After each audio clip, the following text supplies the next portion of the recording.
You'll never make it. Quit dreaming.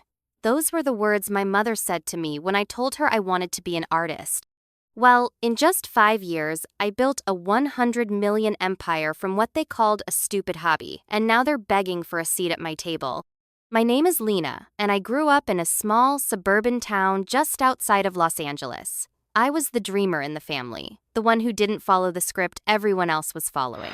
My parents were practical, hardworking people. They believed in stability, in following the rules, and, above all, in living life the way society expected you to live it. But I couldn't accept that. I couldn't follow the same path, the one that leads to a stable job and a predictable life. I felt the fire in my gut every time I picked up a paintbrush, every time I spent hours writing blogs and building my art portfolio. I knew that this was what I was meant to do, no matter how much my family disapproved. Mom always told me, "Lena, you're wasting your time. You need to focus on a real career. This art stuff, it's not going to make you a living. It'll never amount to anything." Every time, my heart would sink a little more, but I didn't back down. My sister, Amber, she'd roll her eyes whenever I mentioned my next big project. "Dream on, Lena. Do you really think someone's going to buy your paintings? Look at us, we're struggling. Maybe you should try being practical for once," she'd sneer. And every single time they mocked me, every single time they told me I was going nowhere, I promised myself I'd prove them wrong. But deep inside, the pain of being dismissed by the people I loved, the people who were supposed to support me, hurt more than I cared to admit. I kept working, kept pushing forward in silence. They didn't know what I had planned.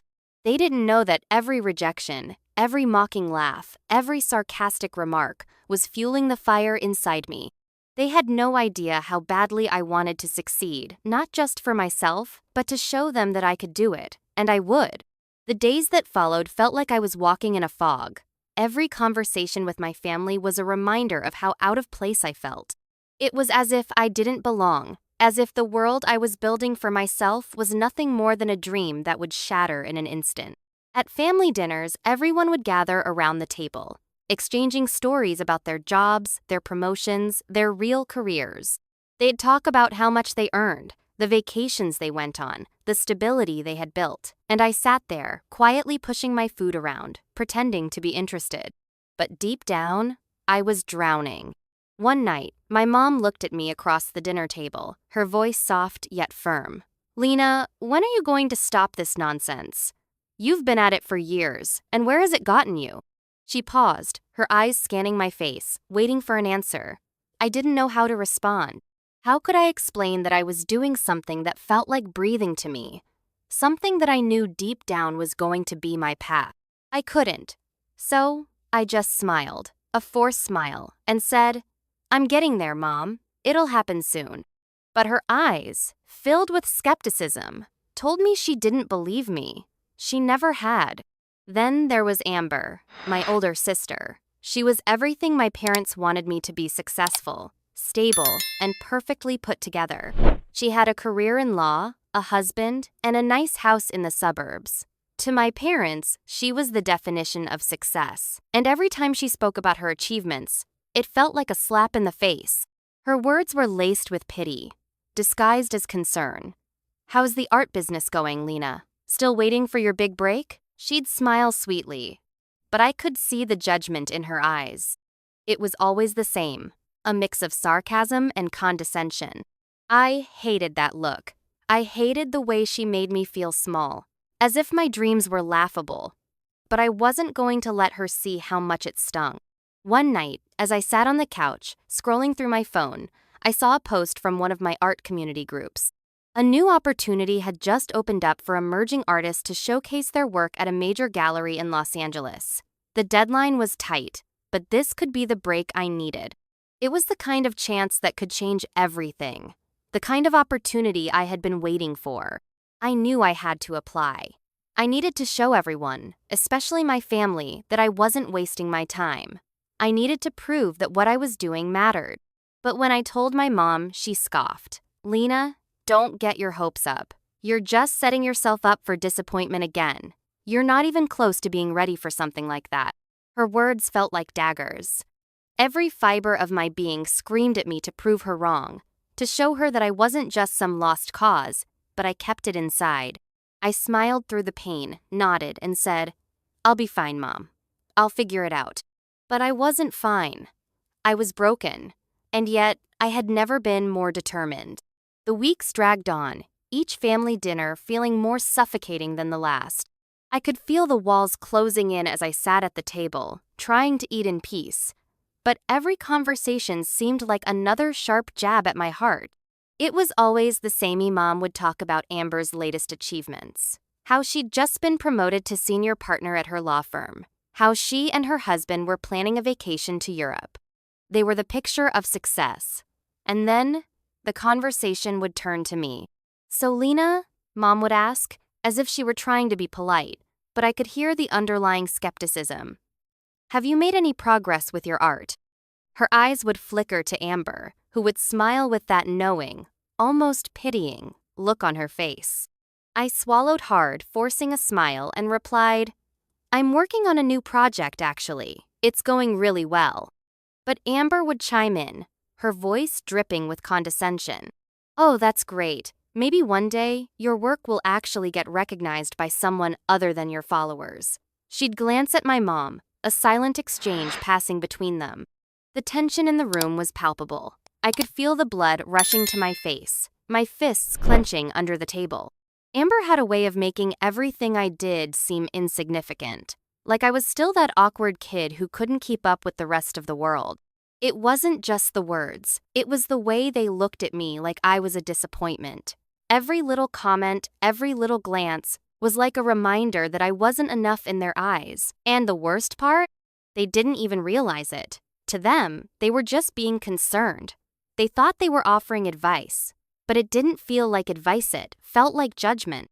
One evening, as I was putting the finishing touches on a new piece of artwork I was preparing for a gallery submission, I overheard a conversation between my mom and Amber. I wasn't trying to eavesdrop, but the words hit me like a ton of bricks. "I just don't get it, Karen," Amber said, her voice low but sharp. "Why does Lena insist on chasing something that's never going to work out? You've seen her, right?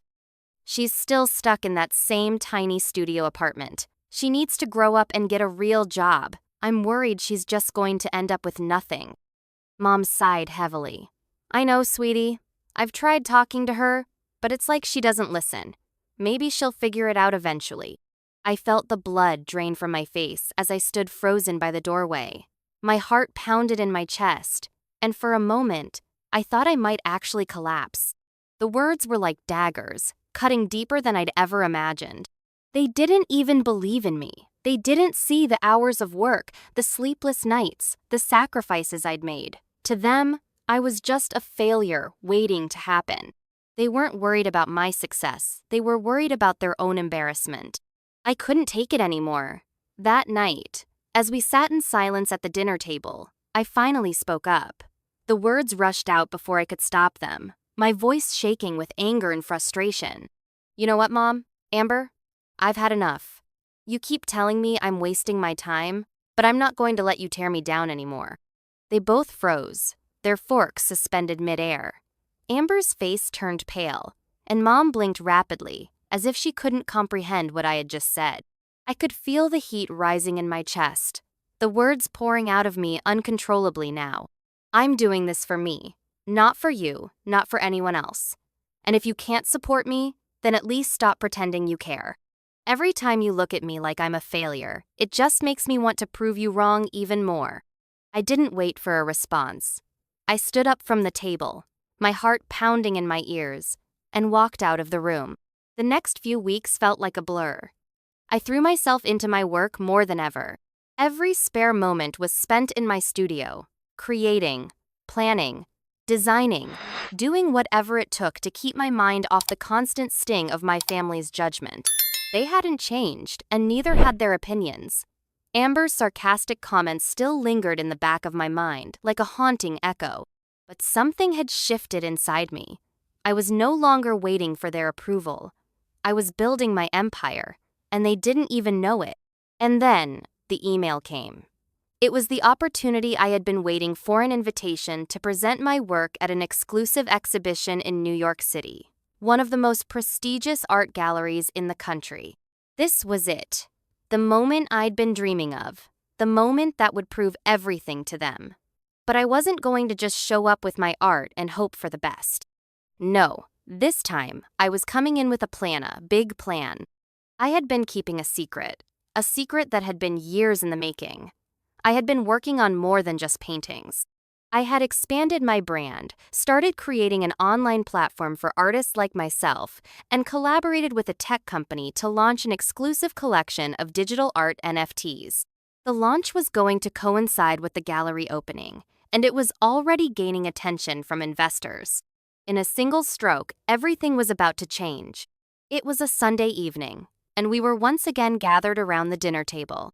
Amber was recounting another one of her work achievements. Something about closing a big case, some new promotion, and Mom was nodding along, praising her like always. I sat quietly, pretending not to care, but every word she spoke felt like a reminder of everything I wasn't. And then, with a deep breath, I decided it was time. I wasn't going to keep hiding anymore. I wasn't going to let them continue looking down on me. "Mom, Amber," I said, my voice steady but loud enough to get their attention. "I've got something to tell you." Both of their heads turned, their smiles faltering as they sensed something was coming. "I'm going to New York next week," I continued, keeping my tone calm but assertive, "for the biggest exhibition of my career. And by the way, I've just launched a digital art platform that's already starting to gain serious attention. In fact, I've partnered with some investors, and we're launching my first NFT collection. It's already being bought up like crazy." The words hung in the air for a moment. Amber's fork dropped, her eyes widening in disbelief. Mom froze, her eyes locking on me as if she couldn't process what I'd just said. Amber was the first to break the silence. "Wait, what?" she stammered, completely caught off guard. "You NFTs? Digital art? You're seriously making money off that stuff?" I could see the judgment in her eyes, the same look she always gave me, but there was a crack in it now. Her usual smirk had faltered, replaced by confusion. But this time, I didn't feel the need to defend myself. I wasn't explaining my choices, I was asserting them. I looked my mother straight in the eye and said, "Yes, Amber. Digital art. It's the future. And I'm part of it now. So, no, I'm not just playing around." Mom opened her mouth to speak, but then closed it, seemingly at a loss for words. The silence that followed felt heavier than any of the insults they'd thrown at me in the past. I could tell they didn't know what to say, how to process this new version of me. The little girl they'd written off had transformed into someone they had no choice but to take seriously. Amber, who had spent years mocking me for my wasted potential, suddenly didn't know how to respond. Her face was pale, her lips trembling slightly. It was as if she was seeing me for the first time, really seeing me. And for the first time, I didn't feel small. I didn't feel like the person they had always tried to diminish. I leaned back in my chair, watching them both struggle to process what had just happened. For years, I had been the one on the receiving end of their judgment, the one always trying to prove myself to them. But now, I held the power. I wasn't asking for validation anymore. I had earned my place. After a long pause, Mom finally spoke, her voice softer than I expected. "I didn't realize you were doing so well. I'm proud of you, Lena." I almost didn't believe what I was hearing. My mother, who had spent years telling me to give up on my dreams, was finally admitting that maybe, just maybe, I had been right all along. Amber, on the other hand, was silent. Her usual arrogance had melted away, and I could see the wheels turning in her head, trying to make sense of what I had just done. She wasn't just confronting my success. She was confronting her own failures. The power dynamic in our family had shifted. I was no longer the failed artist in their eyes. I had become the one they now needed to reckon with. The weeks that followed were a whirlwind. The exhibition in New York was a massive success. My work was showcased alongside some of the best artists in the world, and the response was overwhelming. I received offers to collaborate with top brands. Investors reached out to support my digital art platform, and the NFT collection I had launched sold out within hours. It felt surreal. The dream I had been chasing for years was finally becoming a reality. And yet, despite the success, something inside me told me that this was only the beginning. The first phone call I got after the exhibition came from Mom. Her voice was softer than I remembered, laced with something I hadn't heard in years. Respect. I saw the exhibition, Lena. I saw your work, and I just wanted to say I'm proud of you, she said, almost hesitantly, as if testing the waters of a new relationship between us. I took a deep breath, trying to steady myself. It wasn't the first time my mom had said those words, but this time, it felt different. This time, it wasn't just empty praise. It was a genuine acknowledgement of everything I had built. Thanks, Mom. I'm just getting started, I replied, my voice steady but full of conviction. It felt strange, this moment of reconciliation. But at the same time, it was empowering. I wasn't seeking approval from her anymore. I had built something I was proud of. This wasn't about proving anything to anyone. This was about creating a legacy that would last long after the doubts had faded. After the gallery opening, things between Amber and I shifted too. At first, there was an awkward silence every time we crossed paths. She avoided eye contact at family dinners and didn't mention my work, as if my success had somehow unsettled her. But over time, I noticed small changes. She started to ask me more questions about my work, curious about the process. One day, about a month after the exhibition, she sat down next to me at the kitchen table, her posture more relaxed than usual. She didn't look like the confident, almost smug older sister I had grown up with. Instead, she looked uncertain. "I've been thinking a lot about what you said," she began, her voice quiet but genuine. "About how you're not just playing around. I get it now. I never took you seriously, Lena, but I'm proud of what you've accomplished." I looked at her, really looked at her for the first time in a long while. She wasn't perfect, and we'd always had our differences, but I could see that something had shifted in her too. She wasn't the same Amber who had put me down. Maybe she wasn't ready to admit it fully, but she was beginning to respect the person I had become. With my success came new opportunities both professionally and personally. I had investors interested in scaling my platform, and my art was now recognized as a legitimate force in the digital world. But for the first time, I wasn't just chasing success for the sake of proving everyone wrong. I was building something meaningful, something that would inspire others to chase their own dreams, just as I had. And as I stood in front of a canvas one quiet evening, looking out at the city lights stretching across the skyline, I knew this wasn't just a win for me. It was a win for every dreamer who had ever been told they were wasting their time. There was still so much left to do, so many walls left to break, so many voices to silence. But I was ready. As I finished one of my latest pieces, the phone buzzed. It was an unknown number. When I picked up, a voice on the other end said, "Lena, we've been following your work, and we believe you're the perfect fit for an upcoming project. It's a global campaign, and we want you to be the face of it." I paused, my heart racing as I looked down at the phone. This was the kind of opportunity I dreamed, about the kind of opportunity that could elevate my career to an even higher level. But as exciting as it was, I knew this wasn't just about me anymore. The journey had only just begun. If you've been inspired by Lena's journey so far, don't keep it to yourself. Like this video, share it with anyone who needs to hear this message of perseverance and self-discovery, and subscribe for more of Lena's story as she continues to break barriers and chase her dreams. We're just getting started, and trust me, you won't want to miss what's coming next. Thank you for being part of this journey. Let's keep building, dreaming, and growing together.